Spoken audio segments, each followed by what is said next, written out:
어느 가을 저녁이었습니다. 한노 스님이 마당에 앉아 계셨습니다. 해는 천천히 산 너머로 지고 있었고 바람은 부드럽게 불었습니다. 그때 한 제자가 다가와 여쭈었습니다. 스님, 나이가 들수록 마음이 무거워지는 것은 왜일까요? 젊었을 때는 이렇지 않았는데 이제는 작은 일에도 마음이 불편하고 밤에 잠도 잘 오지 않습니다. 스님은 잠시 하늘을 바라보시다가 조용히 말씀하셨습니다. 나이가 들어서 마음이 무거운 것이 아니라네. 놓지 못한 것들이 쌓여서 무거운 것이지. 젊을 때는 가져야 했네. 하지만 이제는 내려놓아야 하네. 그것이 편안한 노후의 비결이라네. 오늘 이 시간 부처님께서 말씀하신 노후가 편안한 사람의 조건에 대해 조용히 이야기를 나눠보려 합니다. 거창한 가르침이 아닙니다. 우리가 이미 알고 있지만 잊고 살았던 것들, 혹은 실천하지 못했던 것들을 다시 한번 마음에 새기는 시간입니다. 편안한 자세로 앉으시거나 누우십시오. 눈을 감으셔도 좋습니다. 깊게 숨을 들이쉬십시오. 천천히 내쉬십시오. 오늘 하루 동안 쌓인 것들, 마음속 무거운 생각들을 잠시 내려놓으십시오. 지금 이 순간만큼은 아무것도 하지 않아도 괜찮습니다. 부처님께서는 말씀하셨습니다. 노후가 편안한 사람에게는 7가지 특징이 있다고.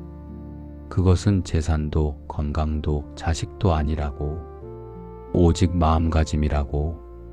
어떻게 마음을 다스리느냐에 따라 노후의 질이 달라진다고. 자, 이제 함께 그 7가지를 천천히 살펴보겠습니다. 서두르지 마십시오. 각자의 속도로, 각자의 마음으로 들어주십시오. 1장. 더 이상 붙잡지 않는 사람. 부처님께서 제자들에게 물으셨습니다. 괴로움은 어디서 오는가? 제자들이 각자 대답했습니다. 가난에서 옵니다. 병에서 옵니다. 이별에서 옵니다. 부처님께서는 고개를 저으셨습니다. 그것들이 고통의 원인이 아니라고. 진짜 원인은 집착이라고. 붙잡는 마음이라고. 놓지 못하는 마음이 우리를 괴롭게 만든다고. 젊었을 때는 달랐습니다. 붙잡고 쌓고 모아야 했습니다. 가족을 먹여 살려야 했고, 집을 마련해야 했고, 자식을 키워야 했습니다. 그때는 붙잡는 것이 미덕이었습니다. 더 많이 가지려 했었고, 더 높이 올라가려 노력했습니다. 그것이 살아가는 방법이었습니다. 하지만 이제는 다릅니다. 나이가 들면 삶의 방향이 바뀝니다. 쌓아야 할 때에서 내려놓아야 할 때로, 올라가야 할 때에서 내려와야 할 때로, 붙잡아야 할 때에서 놓아야 할 때로. 많은 분들이 이 전환을 어려워합니다. 평생을 붙잡으며 살았는데 갑자기 놓으라고 하니 당황스럽습니다. 어떻게 놓아야 하는지도 모르겠고 놓으면 무엇이 남을지도 불안합니다. 하지만 부처님께서는 말씀하십니다. 놓지 못해 괴롭지 잃어서 괴로운 것은 아니라고. 돈을 생각해 보십시오. 평생 모은 돈입니다. 힘들게 벌고 아껴 쓰고 조금씩 모았습니다. 그 돈이 노후를 지켜줄 것이라 믿었습니다. 하지만 돈에 집착하면 어떻게 됩니까? 잃을까봐 불안합니다. 자식이 달라고 하면 주기도 싫고 안 주자니 서운합니다. 사기를 당할까봐 의심하고 병원비로 나갈까봐 두려워합니다. 돈은 있는데 마음은 가난합니다. 부처님의 가르침은 이것입니다. 돈이 문제가 아니라 돈에 대한 집착이 문제라고. 돈을 가지되 붙잡지 말고 필요할 때 쓸 수 있는 마음, 그것이 진짜 부자라고. 자식도 마찬가지입니다. 평생 키우고 가르치고 돌봤습니다. 그 자식이 우리의 전부였습니다.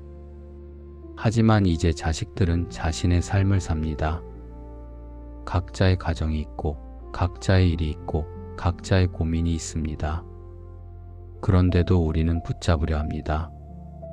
자주 오라고, 전화하라고, 관심 가지라고. 그러면 자식들도 힘들고, 우리도 서운합니다. 왜 안 오나? 왜 연락이 없나? 서운함이 쌓이고 섭섭함이 커집니다. 부처님께서는 말씀하십니다.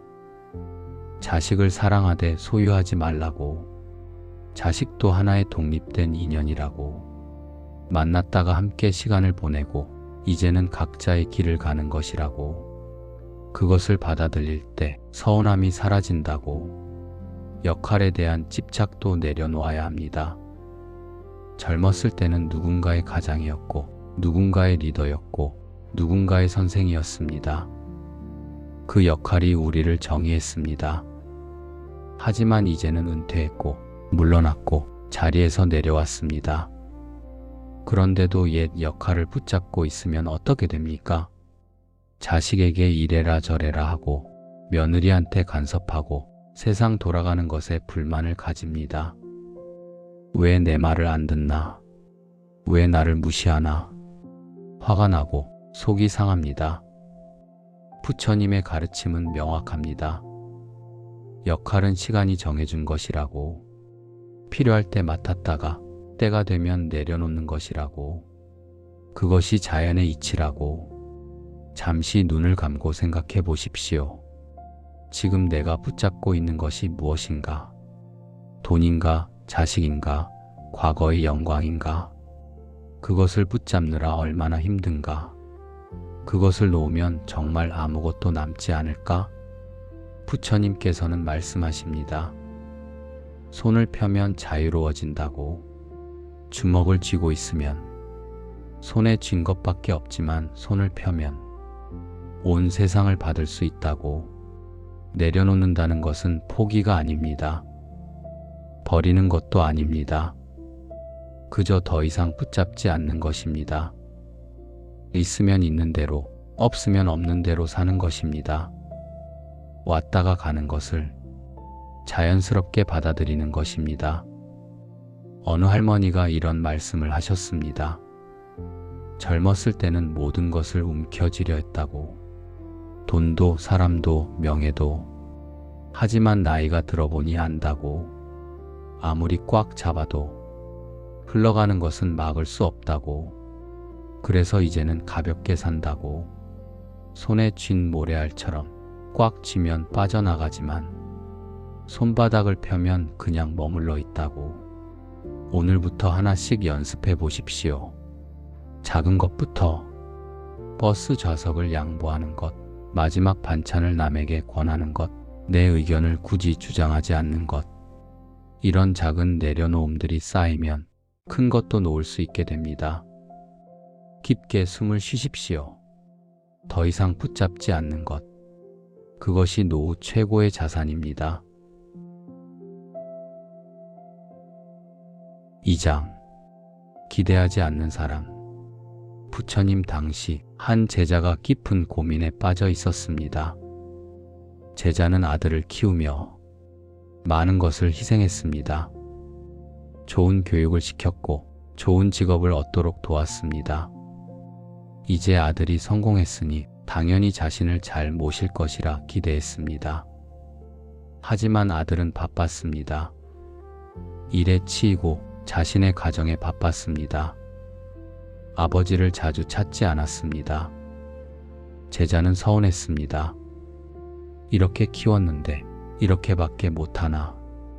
부처님께 하소연했습니다. 부처님께서는 조용히 물으셨습니다. 아들을 키울 때 보답을 받기 위해 키웠는가?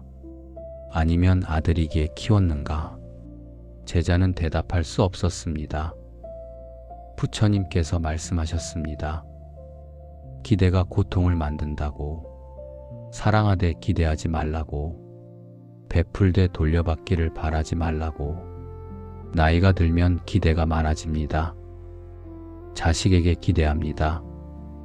이만큼 키웠으니 당연히 효도해야 한다고, 자주 와야 하고, 용돈도 드려야 하고, 관심도 가져야 한다고. 하지만 자식들은 우리가 원하는 만큼 오지 않습니다. 그러면 서운합니다. 배우자에게도 기대합니다. 평생을 함께 살았으니 당연히 내 마음을 알아줘야 한다고, 말하지 않아도 알아서 챙겨줘야 한다고. 하지만 배우자도 늙었고 지쳤고 자신의 고민이 있습니다. 우리가 원하는 만큼 세심하지 못합니다. 그러면 섭섭합니다. 이웃에게도 기대합니다. 내가 먼저 인사했으니 저쪽도 먼저 인사해야 한다고. 내가 도와줬으니 저쪽도 도와줘야 한다고. 하지만 사람들은 각자 바쁩니다. 우리가 해준 것을 기억하지 못할 수도 있습니다. 그러면 배신감이 듭니다. 부처님께서는 말씀하십니다. 기대하지 않으면 배신도 없다고. 기대라는 것은 무엇입니까? 내가 원하는 대로 상대방이 행동해야 한다는 요구입니다. 하지만 상대방도 자유의지가 있습니다. 상대방도 자신의 상황이 있고 자신의 형편이 있습니다. 우리가 원한다고 해서 그대로 해줄 수는 없습니다. 자식이 바빠서 못 오는 것입니다. 우리를 사랑하지 않아서가 아니라 정말로 시간이 없는 것입니다. 일도 해야 하고 아이도 키워야 하고 배우자도 돌봐야 합니다. 우리도 그렇게 바쁘게 살지 않았습니까? 배우자가 세심하지 못한 것은 성격입니다. 원래 그런 사람입니다. 평생을 함께 살았는데도 그것을 모르고 기대했던 우리가 어리석은 것입니다. 이웃이 답례하지 않는 것은 잊었거나 여유가 없거나 그냥 그런 사람입니다. 그것을 배신이라고 생각하면 우리만 괴롭습니다. 부처님의 가르침은 이것입니다. 기대를 내려놓으라고. 그렇다고 사랑을 멈추라는 것이 아닙니다. 오히려 더 자유롭게 사랑하라는 것입니다. 자식을 사랑하되 자주 오기를 기대하지 마십시오. 오면 기쁘고 안 와도 괜찮습니다. 자식도 자식의 삶이 있습니다. 그것을 인정하는 것이 진짜 사랑입니다. 배우자에게 친절하되 똑같이 돌려받기를 기대하지 마십시오. 내가 좋아서 하는 것이지 보답받으려고 하는 것이 아닙니다. 그러면 서운함이 없습니다. 이웃을 도와주되 나중에 도움받기를 바라지 마십시오. 도울 수 있어서 감사한 것이지 빚을 지우려는 것이 아닙니다. 그러면 배신감도 없습니다. 기대를 내려놓으면 신기한 일이 일어납니다. 오히려 관계가 좋아집니다. 우리가 기대하지 않으니 상대방도 부담이 없습니다. 부담이 없으니 더 편하게 대합니다. 더 편하게 대하니 관계가 자연스러워집니다. 자식이 의무감으로 오는 것과 편한 마음으로 오는 것은 다릅니다. 우리가 기대하지 않으면 자식들은 편한 마음으로 옵니다. 그게 더 좋지 않습니까? 배우자가 눈치 보며 챙기는 것과 자연스럽게 챙기는 것은 다릅니다. 우리가 기대하지 않으면 배우자는 자연스럽게 합니다. 그게 더 진심 아닙니까? 어느 할아버지가 이런 말씀을 하셨습니다. 젊었을 때는 모든 사람에게 기대했다고. 자식도 친구도 형제도. 그래서 늘 서운했다고. 왜 내 마음을 몰라주나? 왜 나한테만 이러나? 하지만 이제는 안다고. 아무도 내 마음을 몰라줄 의무가 없다는 것을 그렇게 생각하니 오히려 편하다고. 누가 조금만 잘해줘도 감사하다고. 잠시 숨을 고르고 이 말을 마음에 담아 보십시오. 나는 누구에게 무엇을 기대하고 있는가? 그 기대 때문에 얼마나 서운해하고 있는가? 그 기대를 내려놓으면 어떻게 될까? 기대를 내려놓는다고 무관심해지는 것이 아닙니다. 오히려 더 자유로워지는 것입니다. 상대방도 나도 오늘부터 연습해 보십시오. 작은 기대부터 내려놓기. 자식이 전화하기를 기다리지 말고 내가 먼저 전화하십시오. 배우자가 알아서 하기를 바라지 말고 내가 하고 싶으면 하십시오. 이웃이 먼저 인사하기를 기다리지 말고 내가 먼저 웃으며 인사하십시오. 그렇게 하다 보면 어느새 마음이 가벼워집니다. 서운함이 줄어듭니다. 그것이 바로 노후를 편안하게 사는 비결입니다. 깊게 숨을 쉬십시오. 기대하지 않으면 배신도 없고 실망도 없습니다. 그저 있는 그대로를 받아들일 뿐입니다. 3장. 비교하지 않는 사람. 부처님 당시 두 사람이 길을 걷고 있었습니다. 한 사람은 부자였고 한 사람은 가난했습니다. 부자는 큰 집에 살고 좋은 옷을 입고 풍족하게 먹었습니다. 가난한 사람은 작은 오두막에 살고 낡은 옷을 입고 간신히 끼니를 때웠습니다. 그런데 신기한 일이 일어났습니다. 가난한 사람은 늘 웃었습니다. 작은 것에도 감사했고 만나는 사람마다 친절했습니다. 반면 부자는 늘 불만이었습니다. 더 큰 집을 원했고 더 좋은 옷을 원했고 더 맛있는 음식을 원했습니다. 사람들이 부처님께 물었습니다. 왜 가난한 사람이 더 행복해 보입니까? 부처님께서 말씀하셨습니다. 가난한 사람은 자신의 삶과 비교할 대상이 없기 때문이라고. 하지만 부자는 늘 자신보다 더 부유한 사람과 비교하기 때문이라고. 나이가 들면 비교가 많아집니다. 옆집 할머니는 자식이 잘 챙기는데 우리 집은 아니라고. 옆집 할아버지는 연금을 많이 받는데 나는 적다고. 친구는 건강한데 나는 아프다고. 비교하고 또 비교합니다. 그러면 어떻게 됩니까? 내 삶이 초라해 보입니다. 가진 것은 보이지 않고 없는 것만 보입니다. 감사할 일은 있고 부러운 일만 생각합니다. 마음은 점점 무거워지고 불만은 점점 커집니다. 부처님께서는 말씀하십니다. 비교는 마음을 늙게 하고 만족은 마음을 젊게 한다고. 다른 사람의 노후와 내 노후를 비교하지 마십시오. 각자의 인연이 다릅니다. 누구는 자식 복이 있고 누구는 건강 복이 있고 누구는 재물 복이 있습니다. 모든 복을 다 가진 사람은 없습니다. 각자 받은 몫이 있을 뿐입니다. 자식이 잘 챙기는 집을 보며 부러워하지 마십시오. 그 집은 그 집대로 고민이 있습니다. 어쩌면 자식이 너무 간섭해서 힘들 수도 있습니다. 우리는 자식이 안 와서 서운하지만 저쪽은 자식이 너무 와서 피곤할 수도 있습니다. 재산이 많은 사람을 보며 부러워하지 마십시오. 돈이 많으면 걱정도 많아집니다. 자식들이 돈 때문에 다툴 수도 있고 사기꾼이 노릴 수도 있고 어디에 쓸지 고민도 많습니다. 적당히 있는 것이 오히려 편할 수도 있습니다. 건강한 사람을 보며 부러워하지 마십시오. 건강도 인연입니다. 우리는 지금 아프지만 다른 면에서는 복을 받았을 수 있습니다. 아픔 덕분에 느리게 살게 되었고 느리게 살다 보니 작은 것에 감사하게 되었을 수도 있습니다. 부처님의 가르침은 이것입니다. 남의 삶을 내려다보지도 올려다보지도 말라고. 그저 옆에서 보라고.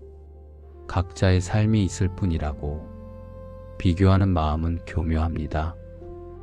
우리보다 못한 사람을 보면 우월감을 느낍니다. 잠깐은 기분이 좋지만 그것도 독입니다. 다른 사람의 불행으로 위안받는 마음은 건강하지 않습니다. 우리보다 나은 사람을 보면 열등감을 느낍니다. 내가 뭐가 부족한가? 왜 나는 저렇지 못한가? 그러면 마음이 비참해집니다. 부처님께서는 말씀하십니다. 비교하는 순간 평화는 사라진다고. 잠시 눈을 감고 생각해 보십시오. 오늘 하루 누구와 나를 비교했습니까? 그 비교가 나를 행복하게 만들었습니까? 아니면 불행하게 만들었습니까? 어느 스님이 이런 말씀을 하셨습니다. 들꽃은 장미를 부러워하지 않는다고. 장미는 장미대로 피고 들꽃은 들꽃대로 핀다고. 각자의 아름다움이 있을 뿐이라고. 우리도 그렇습니다. 누군가는 자식 복이 많고, 누군가는 건강 복이 많고, 누군가는 재물 복이 많습니다. 누군가는 친구가 많고, 누군가는 혼자 있어도 편하고, 누군가는 작은 것에도 기쁨을 느낍니다. 각자의 복이 있을 뿐입니다. 남의 복을 부러워하지 말고 내 복을 헤아려 보십시오. 아침에 눈을 뜰 수 있다는 것, 걸을 수 있다는 것, 밥을 먹을 수 있다는 것, 누군가와 이야기할 수 있다는 것. 이 모든 것이 복입니다. 오늘부터 연습해 보십시오. 비교하려는 마음이 일어날 때 잠깐 멈추십시오. 그리고 내게 있는 것을 하나씩 세어 보십시오. 오늘 아침 햇살, 따뜻한 차 한 잔, 편안한 잠자리, 건강한 다리, 웃을 수 있는 입. 하나씩 세다 보면 감사할 것이 참 많다는 것을 알게 됩니다. 비교는 끝이 없습니다. 만족은 지금 여기 있습니다. 깊게 숨을 쉬십시오. 비교는 마음을 늙게 하고 만족은 마음을 젊게 합니다. 4장. 과거에 머물지 않는 사람. 어느 날 한 노인이 부처님을 찾아왔습니다. 노인은 눈물을 흘리며 말했습니다. 스님, 저는 후회가 너무 많습니다. 젊었을 때 더 열심히 살 걸, 자식들에게 더 잘해줄 걸, 아내에게 더 상냥하게 대할 걸. 이제 와서 후회해도 다시 돌아갈 수 없으니 마음이 너무 아픕니다. 부처님께서는 조용히 물으셨습니다. 과거를 붙잡고 있으면 지금 이 순간은 어떻게 되는가? 노인은 고개를 숙였습니다. 부처님께서 말씀하셨습니다. 과거는 기억이지 거처가 되어서는 안 된다고. 지나간 것은 이미 흘러갔다고. 다시 오지 않는다고. 중요한 것은 오늘, 지금 이 순간이라고. 나이가 들면 과거를 자주 떠올립니다. 좋았던 기억, 후회되는 기억, 아픈 기억. 그 기억들이 마음속에 자리 잡고 있습니다. 어떤 분은 과거의 영광에 머뭅니다. 그때는 잘 나갔는데, 그때는 사람들이 나를 찾았는데, 그때는 돈도 많았는데, 지금은 아무도 알아주지 않는다고, 초라하다고, 쓸쓸하다고 말합니다. 어떤 분은 과거의 후회에 머뭅니다. 그때 그 일만 안 했어도, 그때 그 사람한테 잘했어도, 그때 돈을 아꼈어도 인생이 달라졌을 거라고, 지금보다 나았을 거라고 생각합니다. 어떤 분은 과거의 상처에 머뭅니다. 누가 나를 무시했다. 누가 나를 배신했다. 누가 나를 속였다. 그 일을 잊지 못하고 밤낮으로 생각합니다. 하지만 부처님께서는 말씀하십니다. 과거에 머물면 현재를 잃는다고. 과거의 영광을 붙잡고 있으면 지금의 소박한 행복이 보이지 않습니다. 과거의 후회를 붙잡고 있으면 지금 할 수 있는 일이 보이지 않습니다. 과거의 상처를 붙잡고 있으면 지금 만나는 사람이 보이지 않습니다. 과거는 이미 끝났습니다. 아무리 생각해도 다시 돌아갈 수 없습니다. 아무리 후회해도 바꿀 수 없습니다. 그런데도 우리는 과거에 매달립니다. 왜일까요? 현재가 두렵기 때문입니다. 과거는 이미 일어난 일이라 안전합니다. 좋았든 나빴든 이미 알고 있는 일입니다. 하지만 현재는 불확실합니다. 앞으로 어떻게 될지 모릅니다.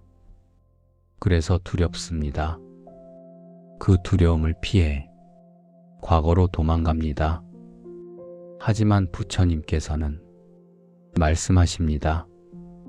과거로 도망가면 현재를 잃고 미래도 잃는다고. 잠시 눈을 감고 생각해 보십시오. 나는 어떤 과거에 머물러 있습니까? 영광입니까? 후회입니까? 상처입니까? 그 과거가 지금의 나를 행복하게 만듭니까? 아니면 불행하게 만듭니까? 어느 스님이 이런 말씀을 하셨습니다. 과거는 짐을 실었던 수레바퀴 자국이라고, 이미 지나간 자리라고. 그 자국을 계속 바라보면 앞으로 가는 길이 보이지 않는다고. 고개를 들어 앞을 보라고. 지금 걷고 있는 이 길, 지금 밟고 있는 이 땅, 지금 부는 이 바람을 느끼라고. 과거를 놓는다는 것은 잊으라는 것이 아닙니다. 기억은 해도 되지만 거기 머물지는 말라는 것입니다. 과거의 영광을 기억하되 거기 집착하지 마십시오. 그때는 그때고 지금은 지금입니다. 지금의 소박한 삶도 그 나름의 아름다움이 있습니다. 과거의 후회를 기억하되 거기 머물지 마십시오. 그때 잘못한 것은 지금 고치면 됩니다. 늦었다고 생각하지 마십시오. 지금이라도 시작하면 됩니다. 과거의 상처를 기억하되 거기 묶이지 마십시오. 그 상처가 당신을 강하게 만들었습니다. 이제는 그 상처를 보듬고 앞으로 나아갈 때입니다. 부처님께서는 말씀하십니다. 과거는 가르침이지 감옥이 아니라고.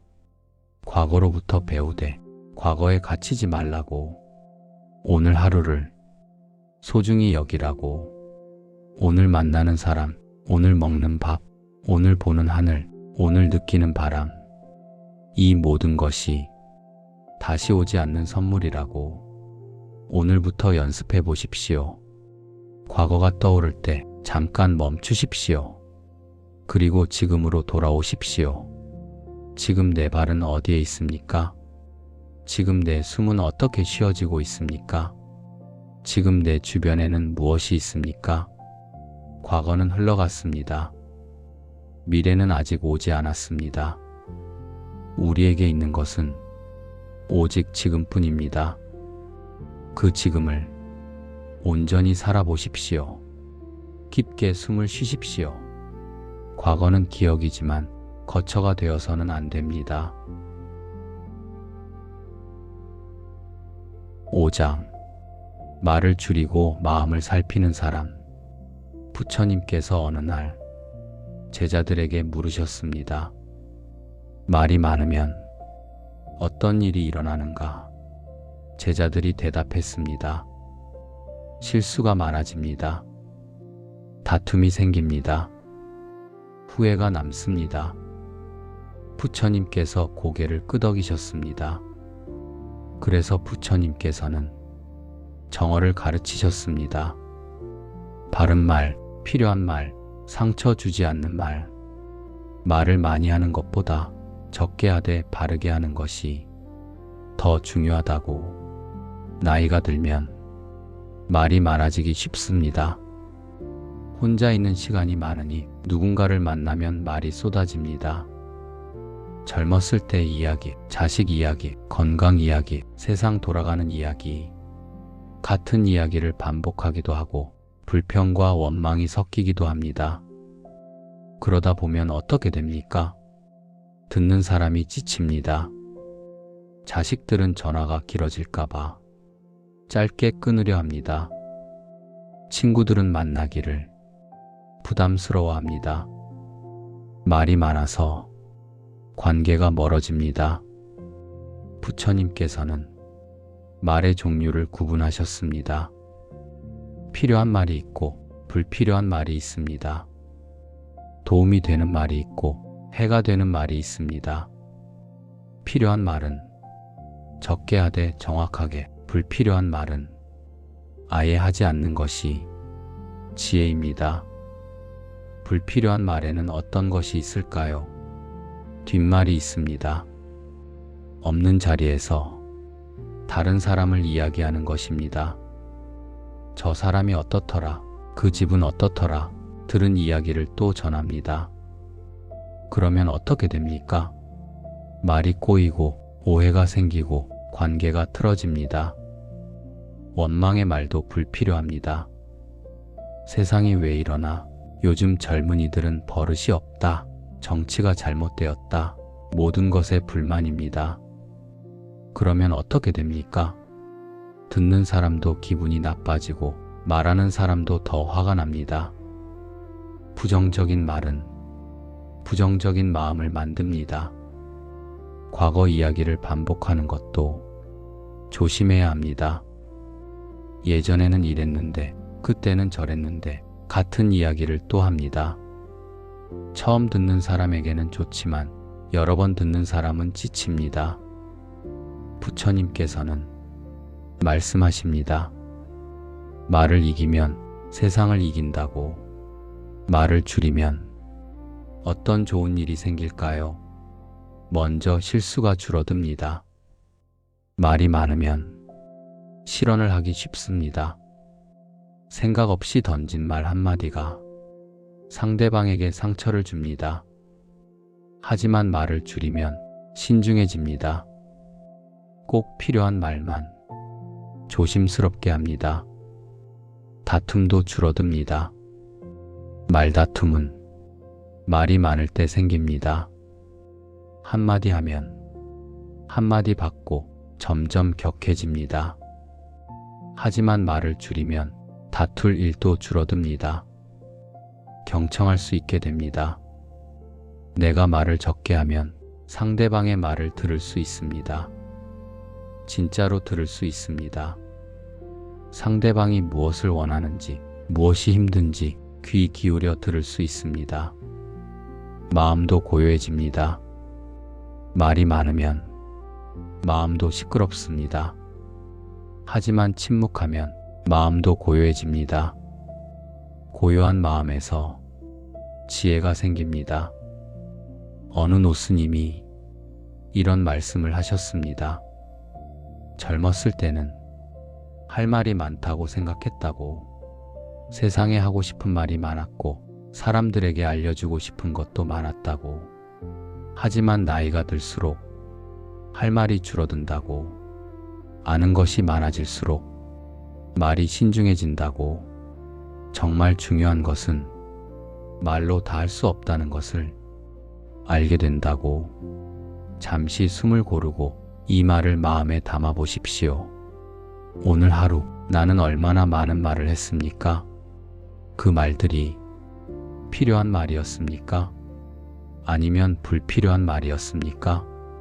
말을 줄인다는 것은 무뚝뚝해지라는 것이 아닙니다. 필요한 말은 하되 불필요한 말은 하지 말라는 것입니다. 칭찬할 일이 있으면 칭찬하십시오. 감사할 일이 있으면 감사하십시오.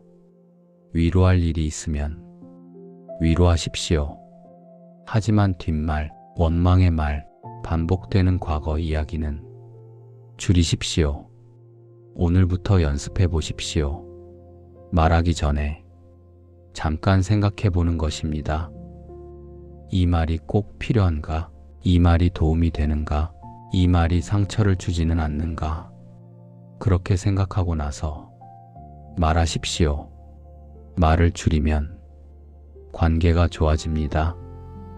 자식들도 전화를 더 기다리게 되고 친구들도 만남을 더 편하게 여기게 됩니다. 무엇보다 내 마음이 편안해집니다. 깊게 숨을 쉬십시오. 말을 이기면 세상을 이깁니다. 6장. 혼자 있어도 외롭지 않은 사람. 어느 날 한 제자가 부처님께 물었습니다. 스님, 저는 혼자 있는 것이 두렵습니다. 사람들이 떠나면 정막이 밀려오고 마음이 불안해집니다. 어떻게 하면 혼자 있어도 편안할 수 있습니까? 부처님께서 말씀하셨습니다. 외로움과 고독은 다르다고. 외로움은 누군가를 원하는 마음이고 고독은 자기 자신과 함께 있는 것이라고. 외로움은 괴롭지만 고독은 평화롭다고. 나이가 들면 혼자 있는 시간이 많아집니다. 자식들은 각자의 삶을 살고 친구들은 하나둘 떠나가고 배우자마저 먼저 가는 경우도 있습니다. 집에 혼자 앉아 있으면 정막이 밀려옵니다. 시계 소리만 째깍거리고 텔레비전 소리만 들립니다. 왜 아무도 전화하지 않나? 왜 아무도 찾아오지 않나? 외로움이 커집니다. 하지만 부처님께서는 말씀하십니다.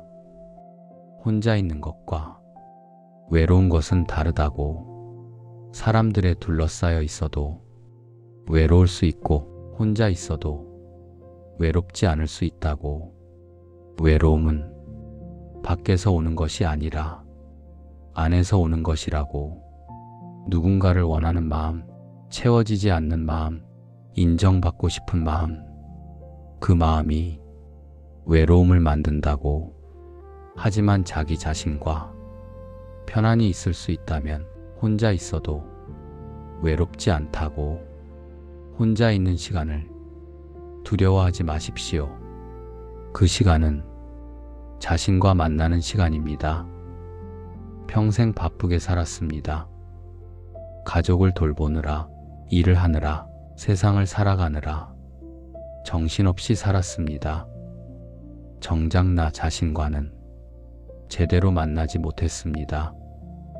이제 혼자 있는 시간이 주어졌습니다. 이 시간은 선물입니다. 나를 돌아보고, 나를 이해하고, 나를 돌보는 시간입니다. 혼자 있을 때 무엇을 할 수 있을까요? 차 한 잔을 천천히 마셔보십시오. 그냥 마시지 말고 차의 온기를 느끼고 향을 맡고 맛을 음미하십시오.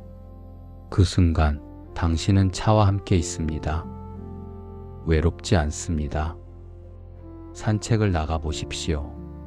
천천히 걸으며 바람을 느끼고 나무를 보고 새소리를 들으십시오. 그 순간 당신은 자연과 함께 있습니다. 외롭지 않습니다. 책을 읽어보십시오. 좋아하는 책, 마음에 드는 글을 천천히 읽으십시오. 그 순간 당신은 저자의 생각과 함께 있습니다. 외롭지 않습니다. 명상을 해보십시오. 눈을 감고 숨을 느끼고 마음을 관찰하십시오. 그 순간 당신은 자기 자신과 함께 있습니다. 외롭지 않습니다. 어느 할머니가 이런 말씀을 하셨습니다. 처음 혼자 되었을 때는 견딜 수 없을 만큼 외로웠다고. 아침에 눈 떠도 밥을 먹어도 잠자리에 들어도 혼자라는 사실이 너무 괴로웠다고. 하지만 시간이 지나니 알게 되었다고. 혼자라는 것이 외로운 것만은 아니라는 것을. 혼자 있으니 아무도 신경 쓸 필요가 없고, 혼자 있으니 내 마음대로 할 수 있고, 혼자 있으니 내 속도로 살 수 있다고. 이제는 혼자 있는 시간이 오히려 편하다고 부처님께서는 말씀하십니다. 고요를 두려워하지 않는 사람이 늙지 않는다고. 혼자 있는 것을 견딜 수 있는 사람이 진짜 자유롭다고. 외로움은 누군가를 필요로 하는 마음입니다. 하지만 고독은 아무도 필요 없는 마음입니다. 나 혼자로도 충분한 마음입니다. 그 마음을 가진 사람은 어디에 있어도 편안합니다.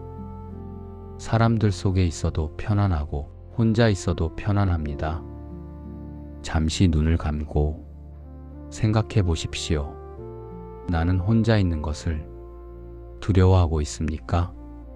혼자 있을 때 무엇이 불편합니까? 정말 누군가가 필요한 것입니까? 아니면 습관적으로 두려워하는 것입니까? 오늘부터 연습해 보십시오. 하루에 1시간 혼자만의 시간을 가지십시오. 텔레비전도 끄고 전화도 받지 말고 그저 혼자 있어 보십시오. 처음에는 불편할 것입니다. 하지만 조금씩 익숙해질 것입니다. 그리고 어느 순간 혼자 있는 것이 편안해질 것입니다. 혼자 있어도 외롭지 않다는 것을 알게 될 것입니다. 깊게 숨을 쉬십시오. 고요를 견디는 사람이 진짜 자유롭습니다. 7장 오늘에 감사하는 사람. 부처님께서 제자들과 탁발을 나가셨습니다. 어느 집에서 쌀 한 줌을 공양받았습니다. 부처님께서는 그 쌀을 들어 올리시며 말씀하셨습니다. 이 쌀 한 줌이 여기 오기까지 얼마나 많은 인연이 있었는가. 농부가 씨를 뿌리고 비가 내리고 햇빛이 비추고 농부가 또 거두고 방아를 찍고 이 집 주인이 우리에게 주고 이 모든 인연이 만나 지금 이 쌀 한 줌이 있다고 감사하지 않을 수 없다고. 나이가 들면 불만이 많아지기 쉽습니다. 옛날만 못하다, 젊었을 때만 못하다, 다른 사람만 못하다, 없는 것, 잃은 것, 못한 것만 보입니다. 하지만 부처님께서는 말씀하십니다. 감사와 만족이 행복의 열쇠라고. 크지 않아도 오늘 숨 쉬고 있다는 사실에 감사하라고. 아침에 눈을 뜰 수 있다는 것. 이것이 얼마나 감사한 일입니까? 어젯밤 자는 동안 심장은 쉬지 않고 뛰었고 폐는 쉬지 않고 숨 쉬었고 몸은 나를 지켜주었습니다. 그래서 오늘 아침 다시 눈을 뜰 수 있었습니다. 이것만으로도 충분히 감사할 일입니다. 걸을 수 있다는 것. 이것이 얼마나 감사한 일입니까? 두 다리가 나를 지탱해주고 원하는 곳으로 가게 해줍니다. 아픈 다리로 천천히 걷는다 해도 걸을 수 있다는 것 자체가 감사입니다. 밥을 먹을 수 있다는 것. 이것이 얼마나 감사한 일입니까? 입으로 씹을 수 있고 목으로 넘길 수 있고 위장이 소화시켜 줍니다.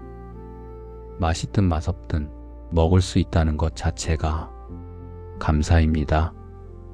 사람이 있다는 것, 혼자가 아니라는 것, 누군가와 이야기를 나눌 수 있고 누군가의 목소리를 들을 수 있고 누군가와 함께 시간을 보낼 수 있습니다. 자주는 아니어도 가끔이라도 그런 사람이 있다는 것이 감사입니다. 지붕이 있다는 것, 비를 피할 수 있고 바람을 막을 수 있고 편히 쉴 수 있는 공간이 있습니다. 크든 작든 화려하든 소박하든 쉴 곳이 있다는 것이 감사입니다. 부처님께서는 말씀하십니다. 노후의 행복은 더 가짐이 아니라 덜 불만족이라고. 만족을 아는 사람이 진짜 부자라고. 만족은 많이 가져서 오는 것이 아닙니다. 적게 가졌어도 그것으로 만족할 때 행복이 옵니다. 큰 집이 없어도 많은 돈이 없어도 건강이 완벽하지 않아도 지금 있는 것에 감사할 수 있다면 그것으로 충분합니다. 어느 할아버지가 이런 말씀을 하셨습니다. 젊었을 때는 더 가지려고만 했다고. 더 큰 집, 더 좋은 차, 더 많은 돈. 하지만 나이가 들어보니 안다고. 행복은 더 가지는 데 있지 않고 이미 가진 것을 아는 데 있다고. 지금 가진 것이 사실은 충분하다고. 아니, 충분한 정도가 아니라 넘친다고. 잠시 눈을 감고 생각해 보십시오. 오늘 하루 감사할 일이 무엇이었습니까? 눈을 떴다는 것, 숨을 쉰다는 것, 걸을 수 있다는 것, 밥을 먹을 수 있다는 것, 지붕 아래 있다는 것. 하나씩 세어 보십시오. 세다 보면 감사할 것이 참 많다는 것을 알게 됩니다. 오늘부터 연습해 보십시오. 아침에 눈을 뜰 때 감사하십시오. 오늘 하루를 살 수 있음에. 밥을 먹을 때 감사하십시오. 이 음식이 내 앞에 오기까지. 모든 인연에. 잠자리에 들 때 감사하십시오. 무사히 하루를 마칠 수 있음에. 그렇게 감사하며 살다 보면 마음이 가벼워집니다. 불만이 줄어들고 만족이 커집니다. 그것이 바로 편안한 노후입니다. 깊게 숨을 쉬십시오.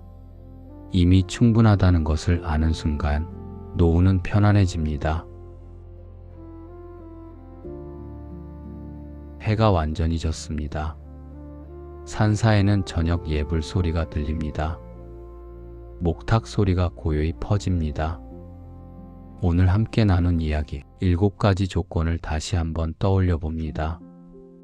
더 이상 붙잡지 않는 사람, 기대하지 않는 사람, 비교하지 않는 사람, 과거에 머물지 않는 사람, 말을 줄이고 마음을 살피는 사람, 혼자 있어도 외롭지 않은 사람, 오늘에 감사하는 사람. 이 7가지를 완벽하게 할 필요는 없습니다. 조금씩 하나씩 천천히 연습하면 됩니다. 오늘 하나, 내일 하나, 모레 또 하나. 그렇게 살다 보면 어느새 마음이 가벼워져 있을 것입니다. 부처님께서는 말씀하셨습니다. 노후가 편안한 사람은 특별한 사람이 아니라고. 다만 마음을 다스릴 줄 아는 사람이라고. 많이 가진 사람이 아니라 만족할 줄 아는 사람이라고.